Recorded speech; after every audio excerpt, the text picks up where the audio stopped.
அன்பு தேவ பிள்ளைகளே, இயேசுவின் நாமத்தில் உங்களை வாழ்த்துகிறேன். நம்முடைய ஆண்டவருக்கு நாம் ஆராதனை செலுத்துவோம்.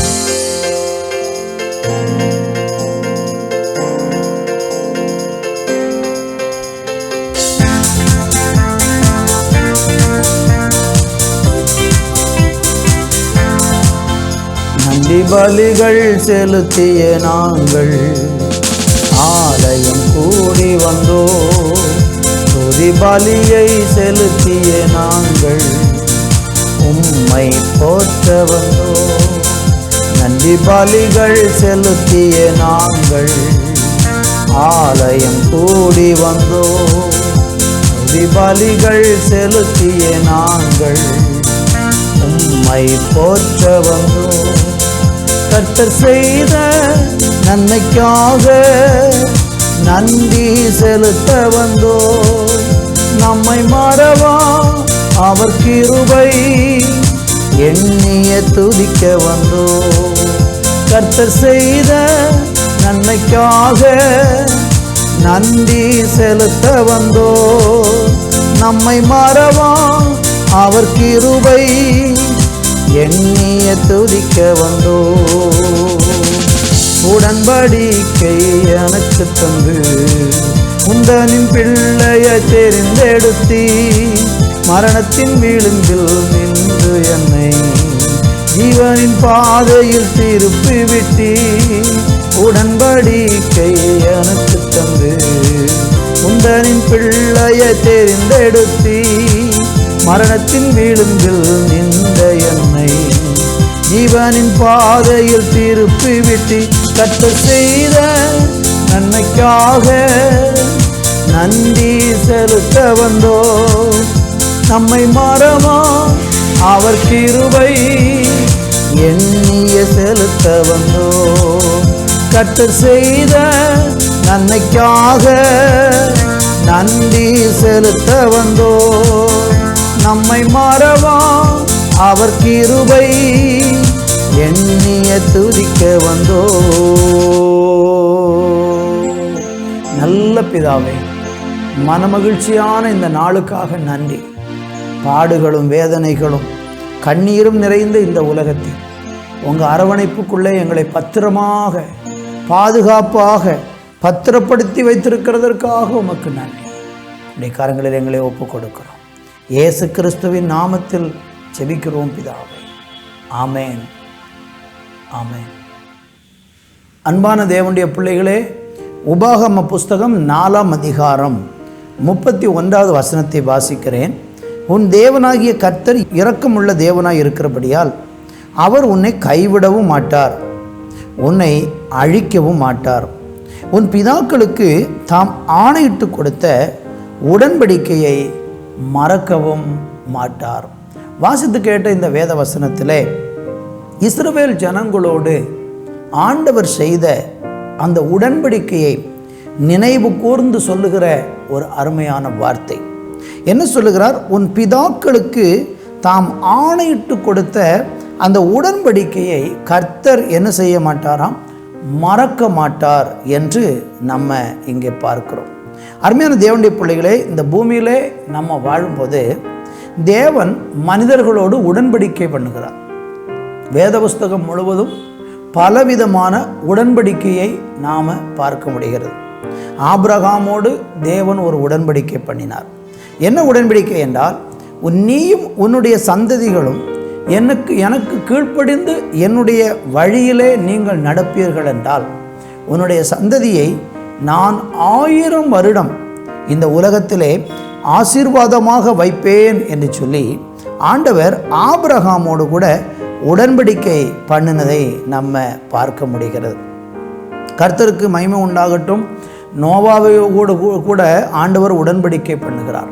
என்ன உடன்படிக்கை என்றால் 6ஆம் அதிகாரம் 18வது வசனம் சொல்கிறது, ஆனாலும் உன்னுடனே என் உடன்படிக்கையை ஏற்படுத்துவேன். நீயும் உன்னோடு கூட உன் குமாரரும் உன் மனைவியும் உன் குமாரரின் மனைவிகளும் பேழைக்குள் பிரவேசியுங்கள் என்று அங்கே ஆண்டவர் நோவாவோடு உடன்படிக்கை பண்ணுகிறதை பார்க்கிறோம். ஒவ்வொரு காலகட்டங்களிலும் தேவன் மனுஷர்களோடு உடன்படிக்கை பண்ணுகிறார். அந்த உடன்படிக்கையினுடைய பலன் என்ன என்று நீங்கள் பார்த்தீங்கன்னா, அந்த உடன்படிக்கை யாரோடு கர்த்தர் செஞ்சிருக்கிறாரோ, அந்த உடன்படிக்கைக்கு உட்பட்டு யார் கர்த்தரிடத்திற்கு வருகிறார்களோ அந்த மனிதர்களை ஆண்டவராகிய தேவன் அழகாக பாதுகாப்பார், பத்திரப்படுத்துவார், அவர்களை கைவிடாமல் ஒவ்வொரு நாளும் நடத்துவார். இன்றைக்கி புதிய ஏற்பாட்டு விசுவாசிகளாக இந்த நாட்களில் நம்மோடு கூட தேவன் உடன்படிக்கை ஏற்படுத்துகிறாரா? உங்கள்கிட்ட ஆண்டவர் உடன்படிக்கை ஏற்படுத்துகிறாரா? கட்டாயம் ஏற்படுத்துகிறார். என்ன உடன்படிக்கை? இயேசு கிறிஸ்துவின் இரத்தத்தின் மூலமாக நமக்கும் தேவனுக்கும் இடையில ஆண்டவர் ஒரு உடன்படிக்கையை ஏற்படுத்துகிறார். இயேசு கிறிஸ்துவை சொந்த இரட்சகராக ஏற்றுக்கொண்டு உங்களுடைய பாவங்கள் நீங்க அவருடைய இரத்தத்தினாலே நீங்கள் கழுகப்பட்டு உங்களுடைய பாவத்திலிருந்து நீங்கள் விடுதலை பெற்று இயேசுவுக்கு சாட்சியாய் வாழும்படியாக அடையாளமாக தேவன் கட்டளையிட்டிருக்கிற ஞானஸ்நானத்தை பெற்று பரிசுத்தாவின் நிறைவோடு கூட கர்த்தரை இடைவிடாமல் நீங்கள் உண்மையும் உத்தமவுமாக ஆராதித்து சேவித்து வந்தால் இந்த பூமியிலே அவர் உங்களுக்கு சொன்ன எல்லா வார்த்தைகளையும் ஆண்டவர் உங்களுக்கு நிறைவேற்றுவார். அப்படி தேவனோடு கூட ஐக்கியப்படுகிற மக்களோடு தெய்வம் உடன்படிக்கை பண்ணி அந்த உடன்படிக்கைக்கு அடையாளமாக அவங்கள அழிக்க மாட்டார். நமக்கு தெரியும் நோவாவை குறித்து. நோவாவோடு உடன்படிக்கை பண்ணின உடனே கர்த்தர் சொன்னார், உன் பிள்ளைகள், உன்னுடைய மருமக்குமார், உன்னுடைய மனைவி, நீங்கள் எல்லாரும் 8 பேரும் அந்த பேழைக்குள்ளே பிரவேசிச்சிருங்க. நான் உங்களோட உடன்படிக்கை பண்ணுறேன், உங்களை நான் அழிக்க மாட்டேன்.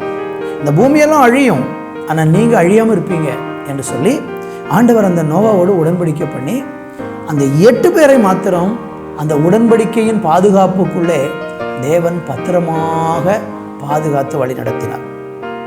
உலகமெல்லாம் ஜலப்பிரளயத்தில் அழிந்து போன போது நோவாவும் குடும்பம் மட்டும் பத்திரமாக விடுவிக்கப்பட்டது. இன்றைக்கு நீங்களும் நானும் ஆண்டவராக இயேசு கிறிஸ்து சொன்ன அவருடைய வார்த்தையின்படி எப்படி நோவா அந்த பேழைக்குள்ளே பிரவேசித்து கடவுளுடைய வார்த்தைக்கு கீழ்ப்படிஞ்சு கடவுள் சொன்னது போல அந்த பேழைக்குள்ளே பத்திரமாக குடும்பமாக தேவன் சொன்ன வார்த்தையை கீழ்ப்படிஞ்சு இருந்தாங்களோ, அதே மாதிரி இயேசு கிறிஸ்துவை உங்களுடைய தெய்வமாக ஏற்றுக்கொண்டு அவரை நீங்கள் பின்பற்றி நீங்கள் அவருக்கு சாட்சியாக வாழ்ந்து கொண்டு கர்த்தருடைய சபைக்குள்ளே நீங்கள் பாதுகாப்பாக அந்த பேழைக்குள்ளே பிரவேசிக்க நீங்கள் வருவீர்கள் என்றால் உங்களோடும் கர்த்தர் உடன்படிக்கை பண்ண விரும்புகிறார்.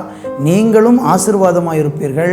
உங்களையும் எந்த விதத்திலையும் எந்த தீமையும் ஆண்டவர் அணுக விடாமல், உங்களை ஆண்டவர் கைவிடாமல், உங்களை ஆண்டவர் அழித்து விடாமல் அழகாக பாதுகாப்பேன் என்று கர்த்தர் சொன்ன அந்த வார்த்தையை நிறைவேற்றுவார்.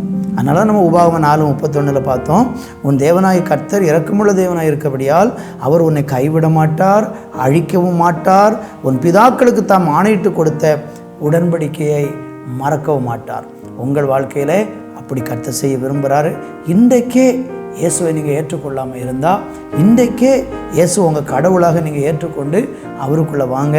அப்படி வந்தால் உங்களுக்கு அந்த பாதுகாப்பு நிச்சயமாய் உண்டு. ஜெபிப்போம். நல்ல பிதாவே, இந்த நாளுக்காக நன்றி ஆண்டவரே. அந்த உடன்படிக்கைக்குள்ளே யாரெல்லாம் வர தங்களை ஒப்பு கொடுக்குறாங்களோ அவங்களுக்கு இன்றைக்கு இந்த நிமிடம் ஒரு ரட்சிப்பு அவங்களுக்குள்ளே உண்டாகட்டும். இதை பார்க்கிற, இதை கேட்கிற, இந்த செய்தியை கேட்கிற, இந்த வார்த்தைகளை கவனிக்கிற ஒவ்வொருவருக்குள்ளேயும் அந்த தேவனோடு உள்ள உடன்படிக்கைக்குள்ளே அவங்க வந்து ஒரு பெரிய பாதுகாப்பான வாழ்க்கை இந்த உலகத்தில் வாழ உங்கள் பிள்ளைகளை நீங்கள் ஆசீர்வதிங்க. இயேசுவின் நாமத்தில் ஜெபிக்கிறோம் எங்கள் நல்ல பிதாவே. ஆமேன், ஆமேன்.